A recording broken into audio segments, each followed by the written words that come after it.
He said the bill, which was written since the shooting, balances our individual rights with need for public safety. It's an example to the entire country that government can and has moved fast.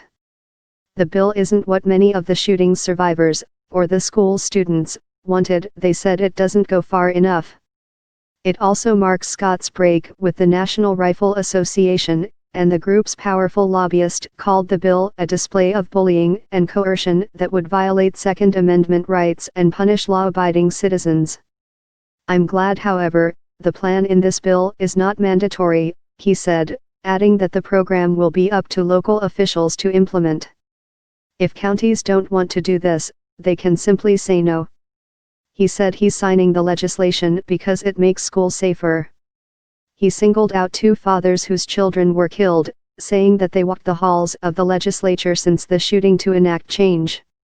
I know the debate on all these issues will continue. And that's healthy in our democracy, he said.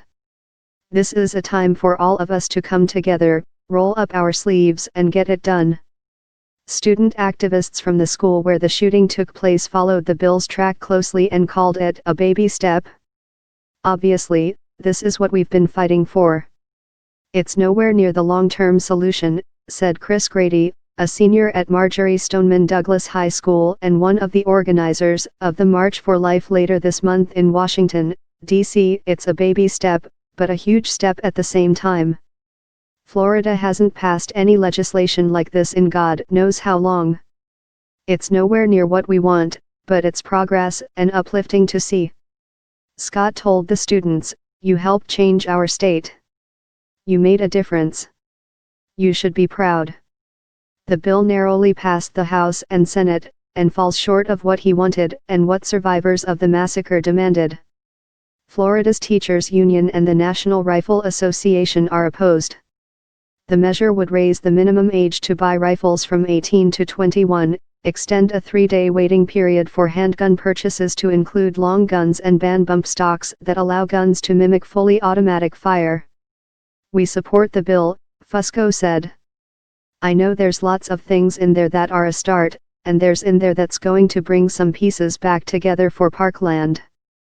But there's a piece in there that we're concerned about: arming educators in schools. The program to arm teachers would be optional, and the Broward County School Superintendent has already said he doesn't want to participate." Fusco said she expects Scott to sign the bill. Cruz's public defender withdrew an initial not guilty plea, leaving him to stand mute for now, but has said he will plead guilty if prosecutors take the death penalty off the table and sentence him to life in prison instead. Prosecutors have not announced a decision.